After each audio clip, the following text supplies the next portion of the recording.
people you are. And I love, and I know Bill does too, I love the interaction. And one of the things I did many years ago with week-whole seminars like this, every day for 5 days, from Monday to Friday. And I love the interaction with people because each one of us are carrying our own treasures, our own understandings of the Lord, our journey while we're here. And it's great to get that bouncing back. But at the same time, I would say, let's not get too much, only because I want to give more time to Bill. And even myself, I keep trimming the fat down off what I want to share. But I also want to, my goal here is to support Bill in his experiences and what he's seen in ministry.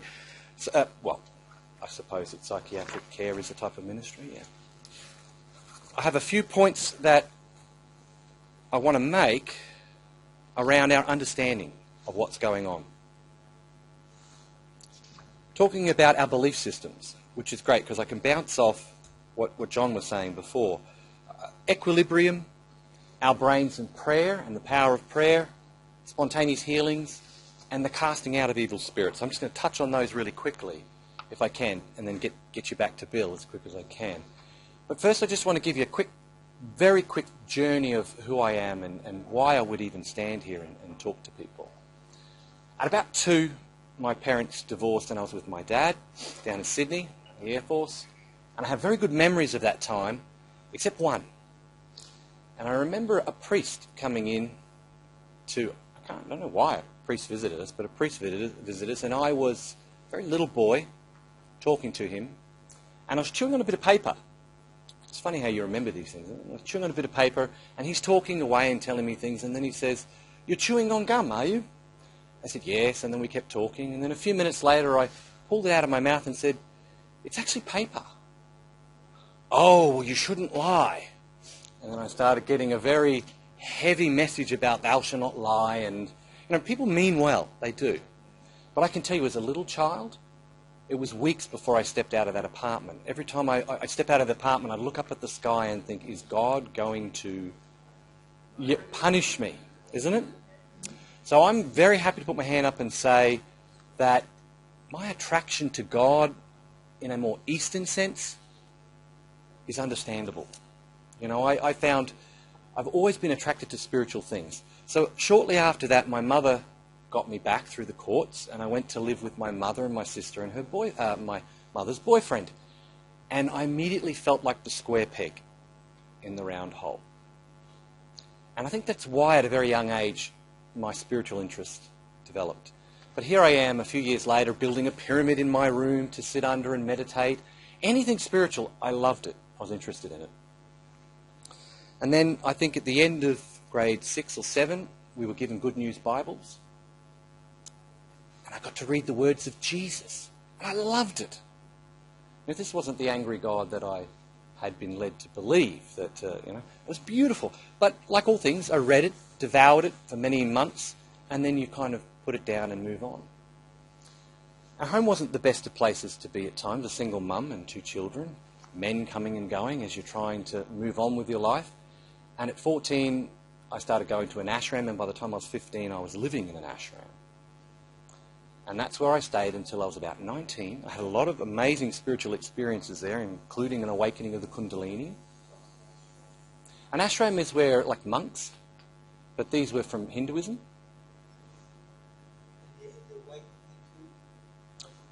I had a lot of spiritual awakenings. One was Kundalini. Most nights I'd wake up seeing spirits. I'd wake up and there'd be these burning red eyes looking at me, about as close to say, Eric and I are now. Eli and I are now. And I'd jump up, run to the wall and turn the lights on, because I just knew that my natural senses would kick in again and I wouldn't be seeing these spirits. I didn't know how to deal with it. I suppose it's just a part of the spiritual life for someone who's in an ashram. But then at 19, I had an encounter with Christ.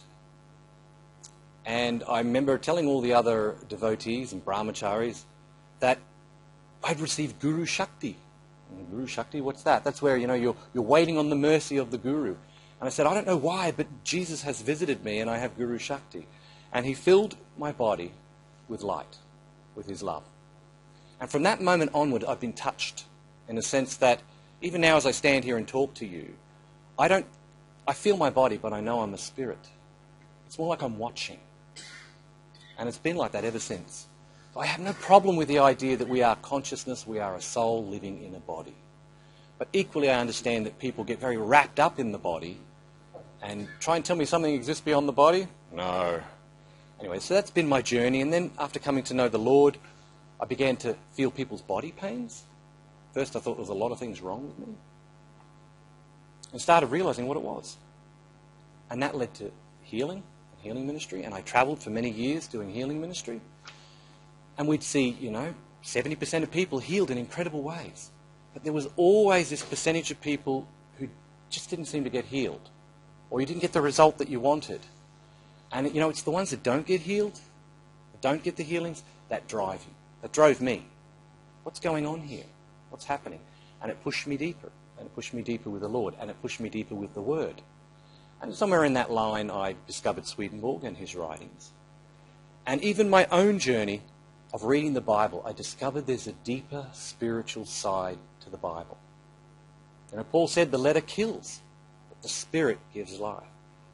And I even stop going to churches and things. I just would read the Bible.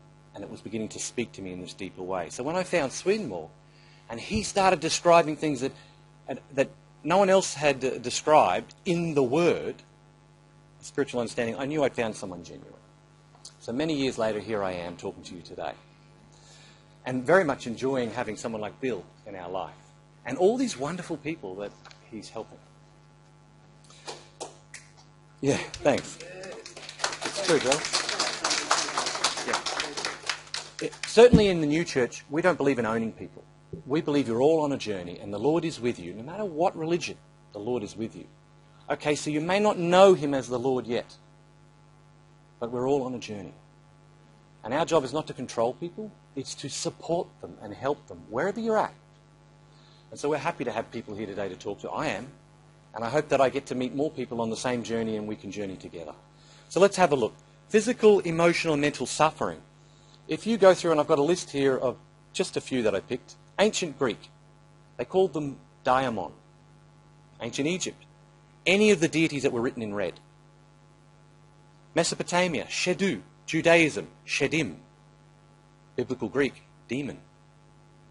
Islam, Jinn or Shaitan. Hinduism, Asura. Zoroastrianism, is that how you'd say it? Zoroastrianism, I don't know. Devya, those people, Devya. In Japan they're known as the Oni. Native American, the Wendigo. And the list goes on and on and on and on and on.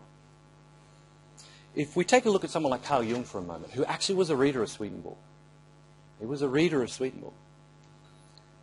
He himself in his own journey discovered that no matter who he worked with, and even when he looked in history, everybody seemed to have this knowing that spirits are real.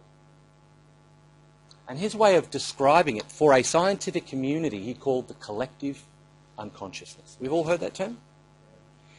Okay, so we know that we have a conscious mind and we know that we have a subconscious or unconscious mind. He discovered that we share something called the collective unconsciousness. How is it that people from every culture and every time seem to know about the dark ones, isn't it? And how they have burning red eyes. Well, that's what I've experienced. Or that they look like apes, as Alex was talking about, or other forms, other shapes. And he called this archetypes. Archetypes. A king is an archetype. A warrior, a mage, or dark spirits. They're archetypes. And he also called it our shadow side. That side of us that we need to confront and deal with. What's fascinating is that 150 years earlier, Swedenborg had been describing all this himself in his spiritual journeys. He said it's called correspondences, the science of correspondences, and it works this way.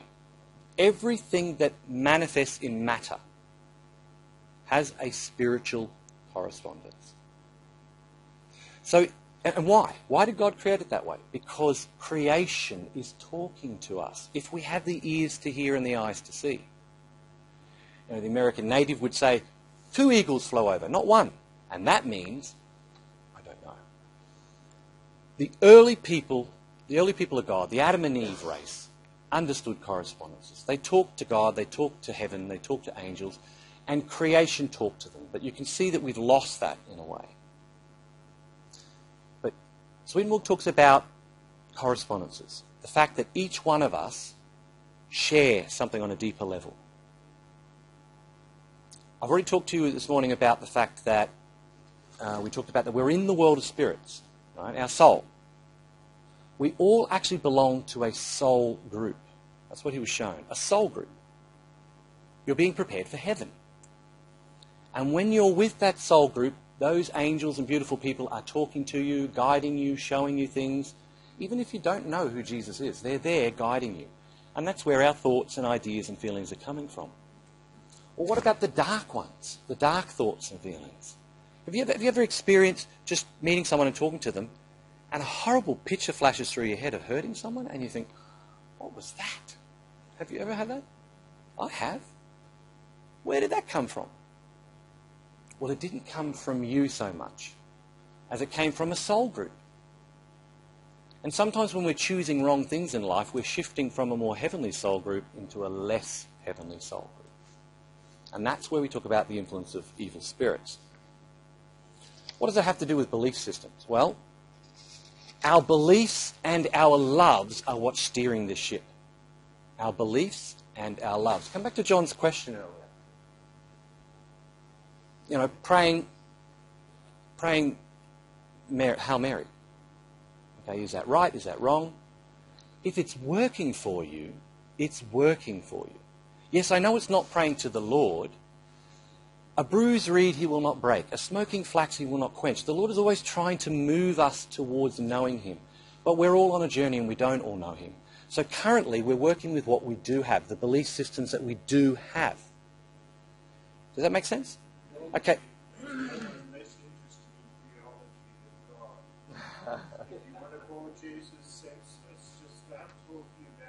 Start talking about theology. Yes. His mind will be gone completely within a couple of minutes. Wonderful. I'm getting the message. I'll shut up soon. I'll let Bill back up here. No. Okay. No, I'm sorry, Alex. I'm just being silly. So why is it that, I'm going around and I'm praying for people and sometimes it really works and sometimes it doesn't? It has to do with my own belief systems and where I'm operating in. The Roman centurion, he came to Jesus and said, would you heal my servant? And Jesus says, let's go. He says, no. I'm a man under authority. I tell someone to go and they go. Just say the word, that's enough for me. Now, Jesus was marveling at this. He said, I've not seen this level of belief system in all of Israel. You're not even an Israelite. You're a Gentile. And you believe. Now, there's another case, and I like to bring these up. There's a woman with the issue of blood. She couldn't even walk in public. She couldn't go out in the public because of her issue. But she had this parameter, this faith parameter that said, if I can just touch his garment, I'll get it. That was her parameter. She needed to meet that to receive from God. Now she got out there, she touched his garment, she was immediately healed. And then Jesus turns around, and I can testify to this myself. Jesus turned around and said, who touched me? He said, what are you talking about? You're the Messiah. Everybody wants to touch you. No, someone touched me in faith. I have felt electricity pull out of my body. I have been standing next to someone and I felt it shoot out of my eyes into a person and they're healed. And I go, what was that? That was faith. Now, when someone gets prayer and they get healed, someone has to have faith. Either the person getting healed or the person praying. As long as someone has faith and enough to push through the unbelief, they'll get healed. Unbelief, by the way, is not a lack of faith. Unbelief is not a lack of faith. It's a whole substance of its own. We were talking about this in the break. Imagine that's 240 volts of power there. Why am I not getting it? What if I had a little knife and started to cut away the insulation? How much wire has to come out of there before I get it? A mustard seed. You all already have enough faith to do incredible things. Incredible faith to do incredible things. But your belief systems are blocking you to some degree. So what do? You get the sword of the Spirit and you chop away at those wrong belief systems. Okay, so she just had to touch his garment, and when she touched it, it happened. And you know, the funny thing is that the Lord had nothing to do with that, because he looked around until he found the one who took it out of him. Isn't that an interesting concept? You know, so many people are waiting on God to do something for them when he's waiting on us. Okay, so that's talking a bit about our belief system. We're not a monolithic self. Even science is proving that right now. You're not a monolithic self. Your ego allows you to feel that you're a whole, unique person. But as I said before, you're part of a collective. You have soul groups that work with you. Thankfully, we can't see them because most of the time we'd probably fight them. But evil spirits are where we're moving away from the Lord and into dark energies. Now, that's the wrong one. Oh, there it is. Thank you. So, equilibrium. Swedenborg really talks a lot about this in his writings and what he was shown by angels. Equilibrium. So I've got here a picture of heaven and hell, Cartesian diver. Put a bit of pressure on him. What happens to him? Okay. Put a bit of pressure on him. He sinks. Get the right amount of pressure, and he'll sit somewhere between heaven and hell. Now that's us. The Lord is always trying to bring us into equilibrium. He's not trying to force us into heaven, nor is he trying to thrust us into hell. He's trying to bring us to a place of freedom, because as someone said, he doesn't want Coke bottles out of out of a vending machine. He wants us to be in a relationship with him out of choice. So he's always working to keep us in an equilibrium. And then we do things that puts us under pressure, and we start to experience all sorts of undesirable negative energies, and it goes down, and you get the idea. Or you can do things that build you up and give you heavenly experiences. Yeah. All right, so equilibrium. In Genesis, in the beginning, God created the heaven and the earth. And God said. 8 times God said. And every time God said, what happened? It was so. And whose image are we made in? God's image, yeah. Swedenborg found that every thought you have, every desire you have is a prayer, and it's heard by the angels. It's heard. But there is something about speaking those desires and prayers forward, vibration, bringing it out into the natural world, that is much more powerful and much more effective. Many people are in their heart going, God, help, do this, do that. But often what they need to do is open their mouth and speak. Jesus said, if you speak to the mountain, tell it to be cast into the ocean, and doubt not. There's that layer of unbelief that you've got to hack away at. It's a journey. It's not. Sometimes it happens really fast, and sometimes it doesn't. There's a story in the Old Testament where Daniel knew what he was doing, and he got into a fast, and he prayed, and he was waiting for some answers from God. This is a man who knows spiritual things. And it says 21 days went by. That's a long time to fast. No answers. Finally, an angel appears and says, "Oh, beloved Daniel, the moment you prayed, I was sent." So if you may, just say after me. Say, Lord, I promise it's not going to be bad, trust me. Lord, when I pray, you hear. And your answer is yes and amen. Okay. But often there's this battle between, isn't there? You know, Daniel, the moment you prayed, I was sent. Well, what happens next? But the prince spirit of Persia has withheld me this 21 days until I think it was Gabriel was sent to my aid or something, and I was able to come to you. How many times have you asked God for something and it appeared like it was a no? And you were being buffeted. You were being buffeted. If you speak to the mountain, speak. Doubt not, whatever you say, you will have. And you know what's amazing about that verse? He says, Whosoever. He doesn't say if you're a Christian.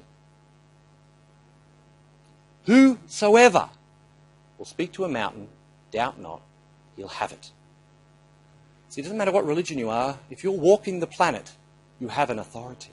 There's a book about wishing, and in it the guy says, if you wish for something strongly enough, it will happen to you, or it's likely to happen. Yep.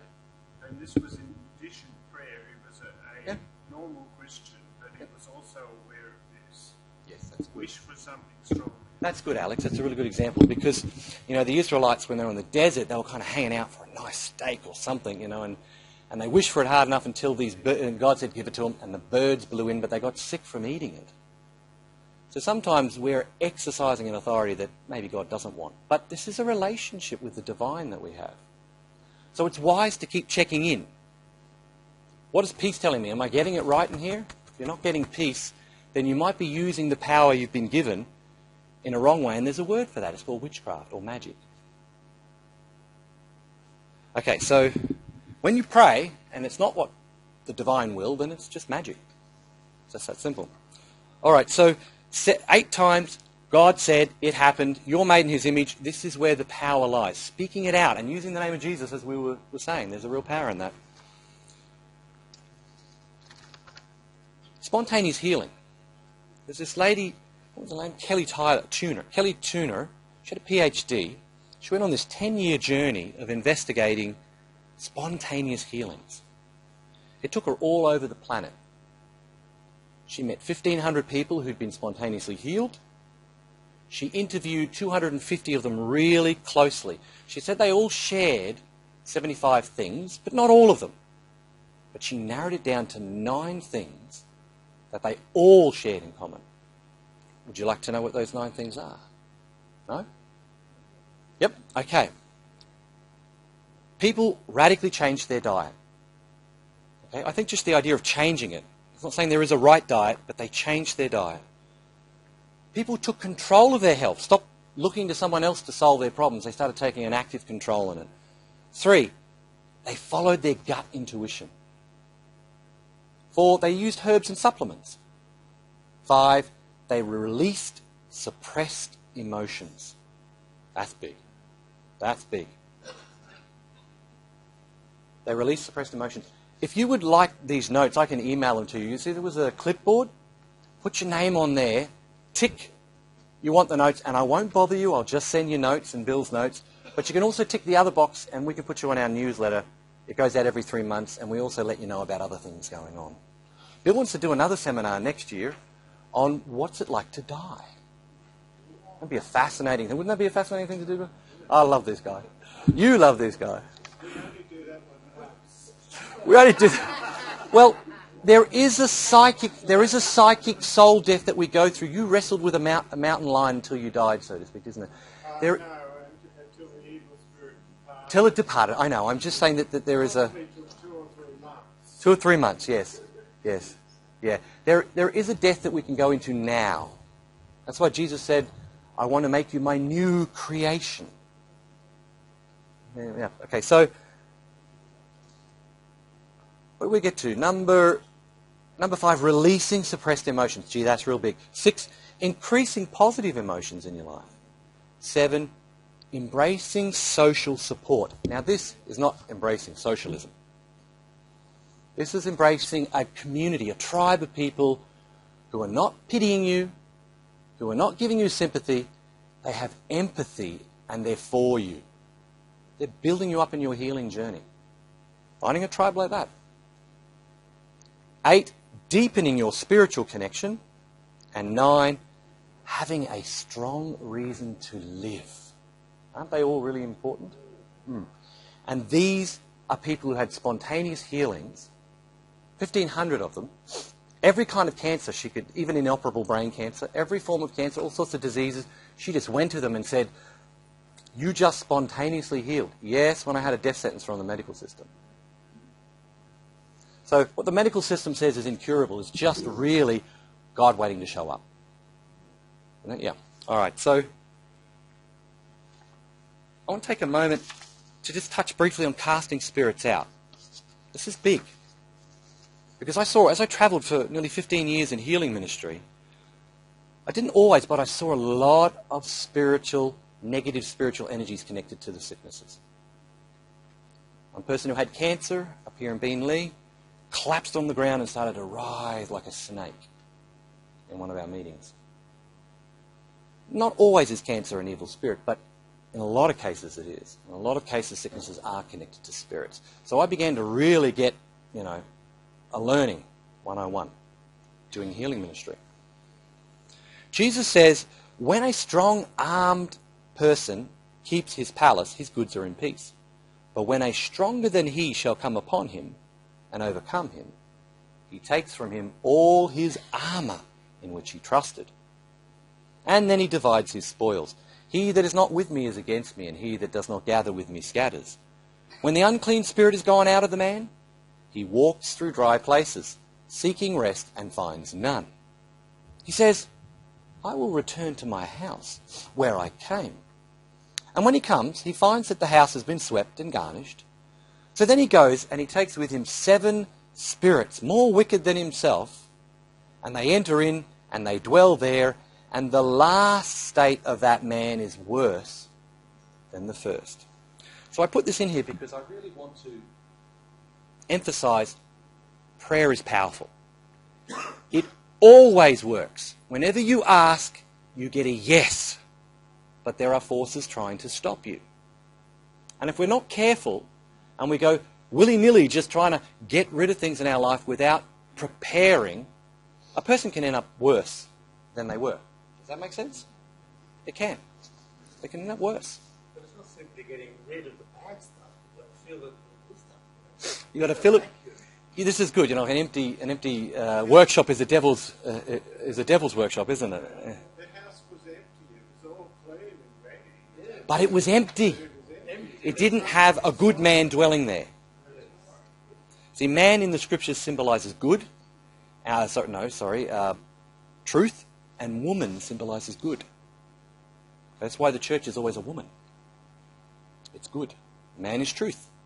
When they marry, their correspondences swap, by the way. But anyway, so there was no good man dwelling in that house. And what Jesus is saying here is get your armour on. If you're going to get rid of stuff in your life, be prepared and get your armour on and fight. That's what that Soul Warrior book's all about. And by the way, that's it sounds like a pitch, but well, it is. It's a $20 book. I wrote it because I wanted people to realise they suffer a lot of things they don't need to suffer. We're all going to have battles. You can't avoid that. But there's a lot of battles we don't have to have. So that book is written to take you on a journey to teach you how to get those 7 pieces of armour into your life in a story form. Because we seem to learn best when we're hearing stories, don't we? Yeah. So if you're here today, and you are, you can take a copy for just $10, which just allows us to print another one and get another one in to give away. We want to give them away. If you can't afford it, I'll give you one. Really happy for people to have them. But if you don't have a copy, grab it for $10 and we'll print more for more people to have. Okay, so what we learn from this is that it's not enough just to pray in Jesus' name and cast things out. You've got to be ready for the consequences. You've got to be a follower of the Lord to stay clean in that sense, isn't it? Yeah. Okay, now I just want to touch on DID as well, dissociative identity disorder, or it's also been known, as you put up there earlier, Bill, as multiple personality disorder. Right? It's now accepted as a fact. Who saw on TV recently the Jenny Haynes? Jenny Haynes? 2,500 personalities in there. 2.5. And what was fascinating for me, Bill, is that they were... I couldn't see one unkind personality in there. Not one kind unpersonality. It's not always the case with DID. I said to you before, you are a multiple of self states. You're not a monolithic self. I mean, you have your happy self. You have your depressed self. You have your jolly self. You have your damn aggressive self, don't we? The part of you that wants to go on holidays. Part of you that wants to go on holiday. Part of you that wants to stay home and thinks that leaving home is a very bad idea. Yes. The other half of you wants to go to Paris. Yes. And if you want to know about anagrams, which is really, to me, look, I don't know a lot about anagrams, but it's a nice way of structuring and understanding that you are a monolithic person. You're a monolithic state or states, plural there. You're not a single person. And demonic oppression, possession, obsession and possession are other states trying to come in and take over. Isn't it? But we allow them because we share symbiotic loves. It's important to know. So here's what I want to highlight to you about DID. Call it whatever you want, but think about this. Dr. Braun, back in the 80s, I think, wrote a book and did a lot of research and found a lot of interesting DID cases. Young Timmy, this was written about in the New York Times. Young Timmy can drink orange juice. I can't remember, he had about 12 different personalities in him. Jimmy and the others couldn't drink orange juice. Think about this. Timmy would drink the orange juice even if it was still digesting in his gut, and if Jimmy came into the light, or one of the other personalities, he would start to break out in blisters. And then, if Timmy came back, the blisters would disappear in front of Dr. Braun. Wow. We're dealing with more than just a single mind here. Other cases, he saw eye colours would change when a different personality would come forward. And today they've even done examinations with the MRI and showed that the brain pathways change. A whole new personality comes through, and it's a whole new personality. Some people have perfect vision, and then another personality comes through and they can't see anything without their glasses. Here in Australia there was a woman called Tammy. She had, I wrote it down here, she had 68 different personalities. Blind. When they're interviewing her, one eye's doing this, and she's blind.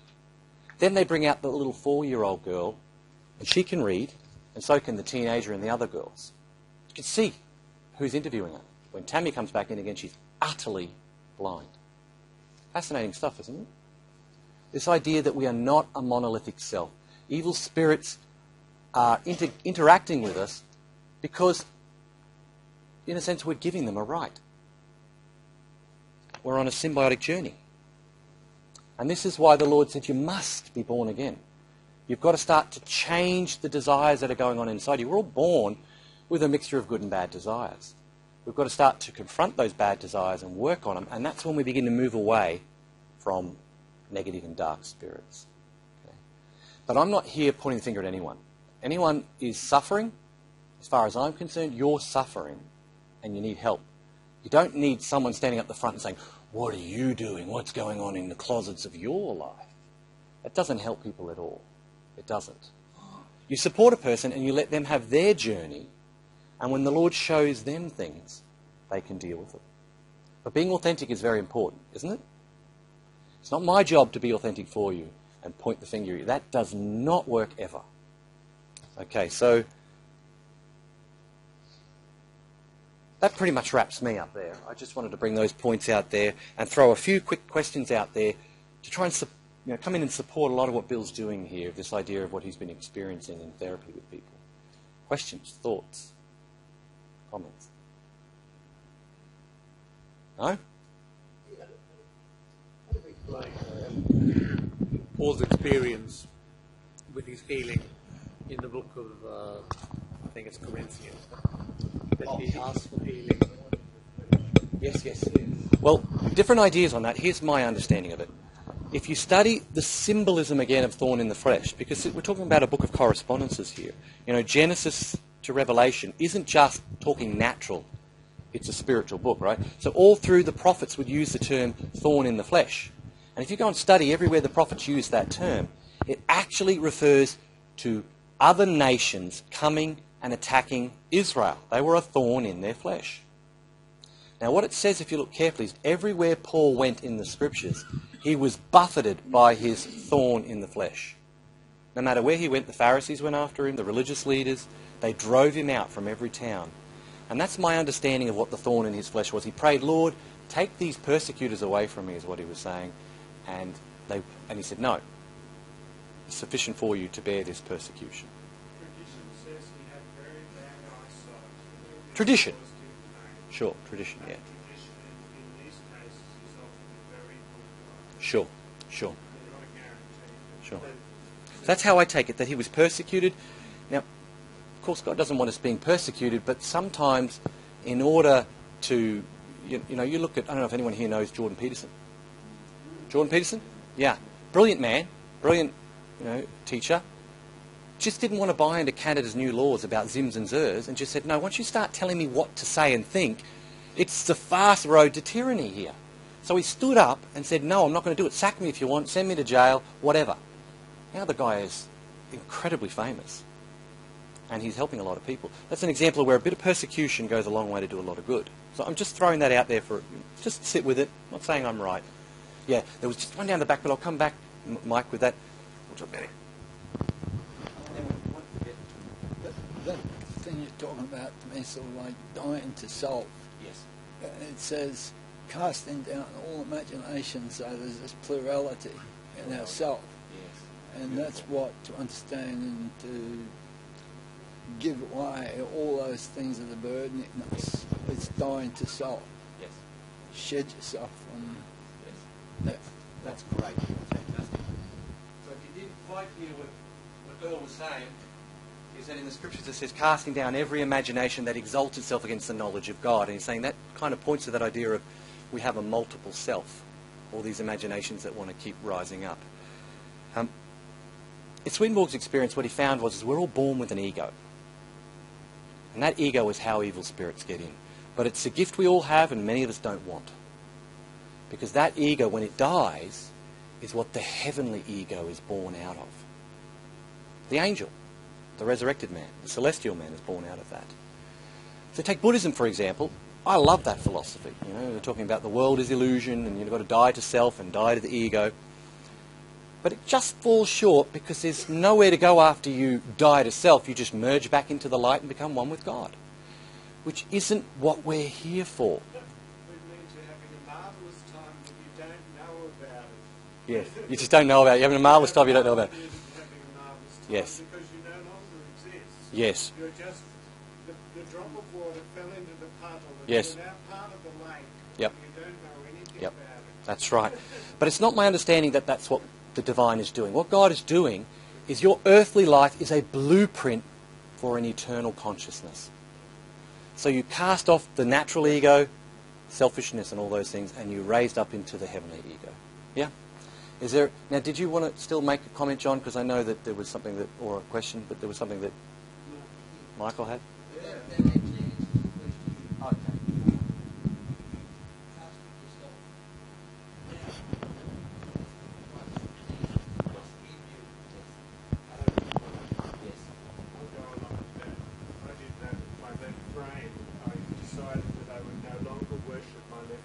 Yes. This was as a Christian, I decided that I would not let my left brain govern me. My right brain took its normal place. Yes. I returned to my right mind, just as Jesus said. The prodigal son returned to his right Yes. mind. Beautiful. And I started leaving clinical depression behind. It went like a morning mist. The sun came out. Beautiful. Clinical depression was Wow. gone for good. That's wonderful, Alex. Why do people take drugs? Why do we drink alcohol?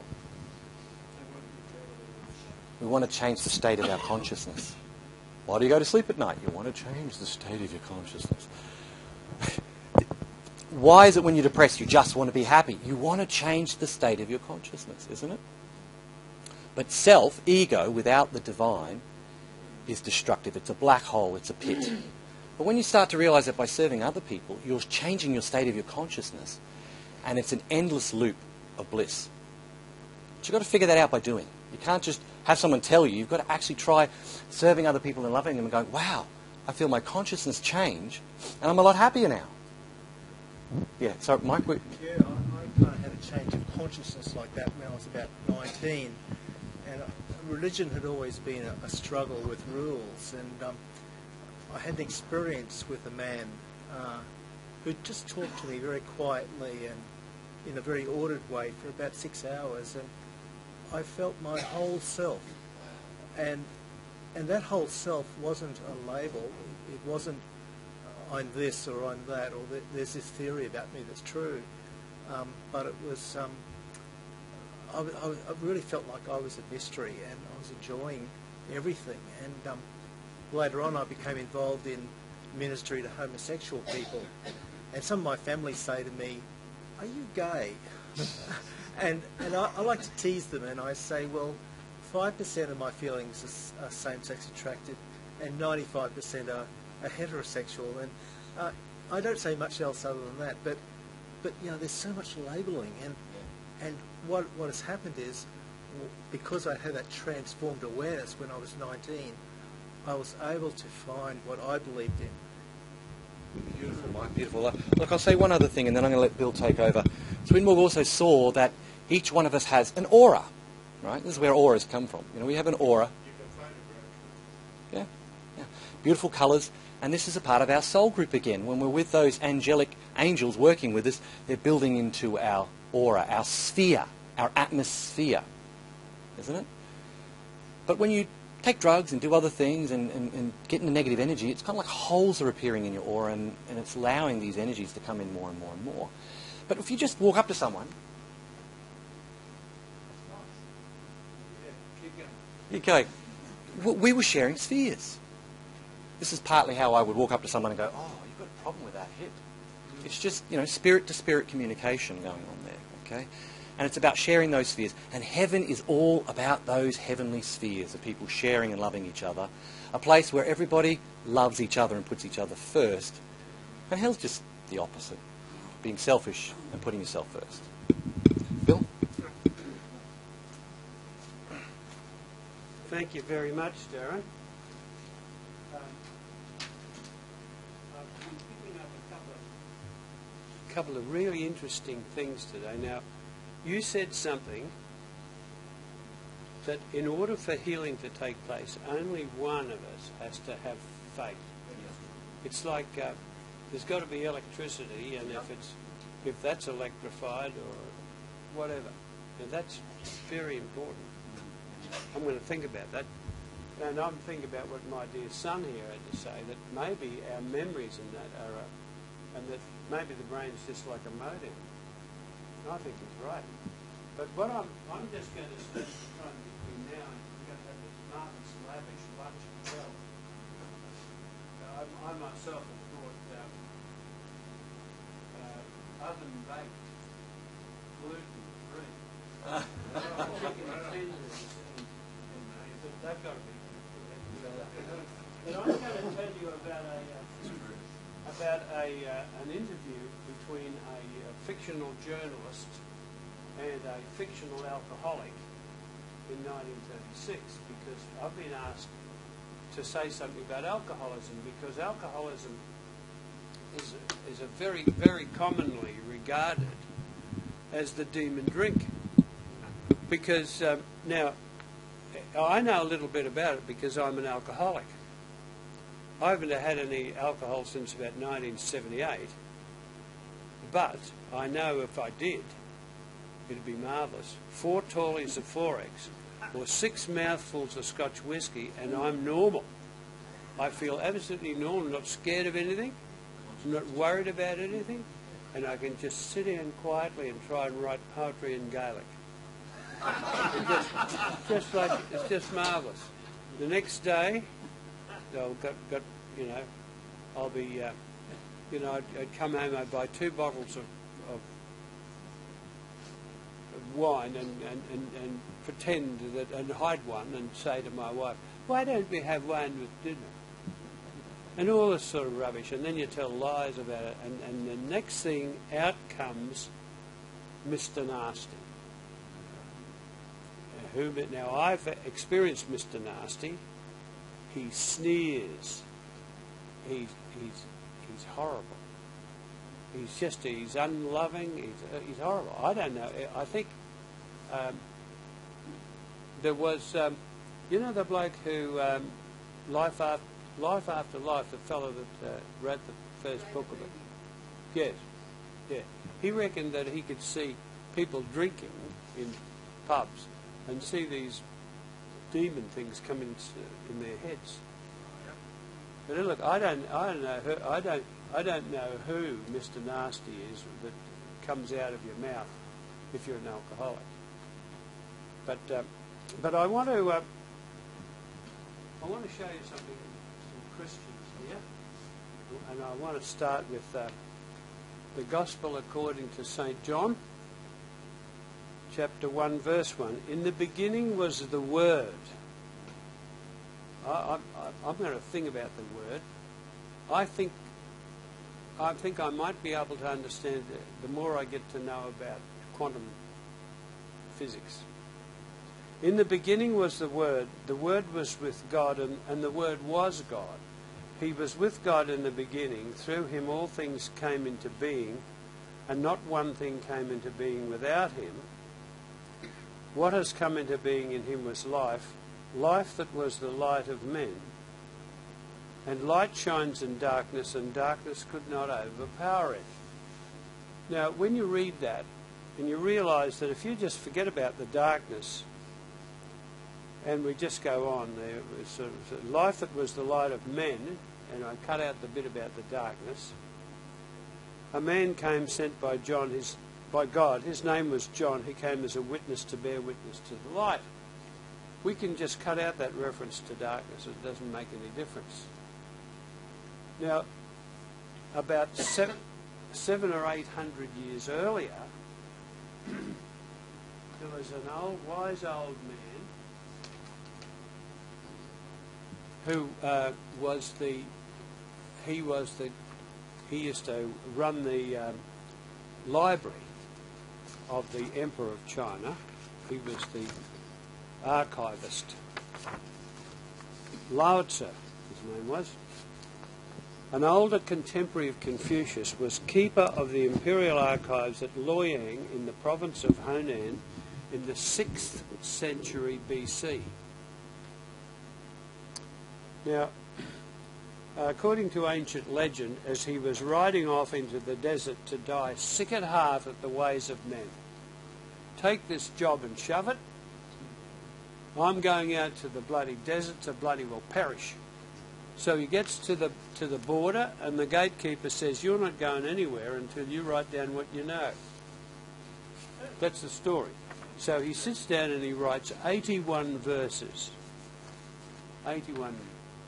And a lot of people can't understand what they talk about, but I'll give you my favourite one. The Tao that can be... Oh, this is the first verse. If you can understand this one, you can understand the rest. The Tao that can be told. Now, Tao means like the presence of God. It's something like that, isn't it? The way. The way. The Tao that can be told is not the eternal Tao. There's two of them. The name that can be named is not the eternal name. The nameless is the beginning of heaven and earth. The named is the mother of 10,000 things. Well, you can actually read John's first verse of his gospel and this, line for line. Instead of, he's using the word name instead of the word word. And the name that can be named is the mother of 10,000 things. 10,000 things in Chinese means everything. Everything. That everything that was made through the named. These two spring from the same source but differ in name. And the Word was God. I've skipped over 2 lines that is the basis of Buddhism here. And then it says, these two spring from the same source but differ in name. This appears as darkness, darkness within darkness, the gateway to all mystery or understanding. So this old fella, this is what he wrote down. The bit that I left out, if you are a person who ever desire less, like if you're a person, now this guy here, Darren, he doesn't want to own just 10 apartment buildings or that. He's not interested. And there are people who are, and they want to generate, they want to buy, they want to have stuff. You know, there's a red Ferrari out there, and I should have it, and they shouldn't, sort of thing. But because he's not interested in things, he sees the world as verbs. He sees the world as processes. But the people who see the world as things, they say, oh, look, I want that, I've got to have that, you know, I might steal it, or so forth. They see the world as nouns. But that's just... But the bit that's been left out is the darkness. See, he says, if you accept the fact of the darkness, the outer darkness and the inner darkness, the darkness within the darkness, that's the gateway to all understanding. Now, say if we went to 1936, to the first conference of these alcoholics in Akron, Ohio, and there was 99 men and 1 woman, and they had been meeting in these little groups for a year, and they weren't drinking anymore. And they were saying, anyway, that was at that conference where they invented the term Alcoholics Anonymous, and it was at that conference where this guy, Bill Wilson, wrote down the 12 steps. It just so happened his wife was a Swedenborgian. I just seem to say Swedenborgian. That's just the sort of guy I am. But anyway, the 12 steps of regeneration, according to Mendel Swedenborg, then became the 12 steps of AA, which is the Word of God in our time. And if there was a journalist there talking to somebody, so now you're not drinking, is that right? Well, sort of, yes. Right. Well, what do you mean? Well, I'm not having a drink today, but I can't tell you about tomorrow. And so, well, how do you stop drinking? And this person, this alcoholic, would say, well, I don't know. I know nothing whatsoever about alcohol. I don't know how to stop drinking. I'm totally in the dark about alcohol. And there's other people say, I'm totally in the dark about how to stop gambling. I'm totally in the dark about how to stop perving on women. I'm totally in the dark about how to, there's about 28 or 30 different addictions. And if you ask anyone they're not doing it anymore, whatever it is, well, I'm totally in the dark about that.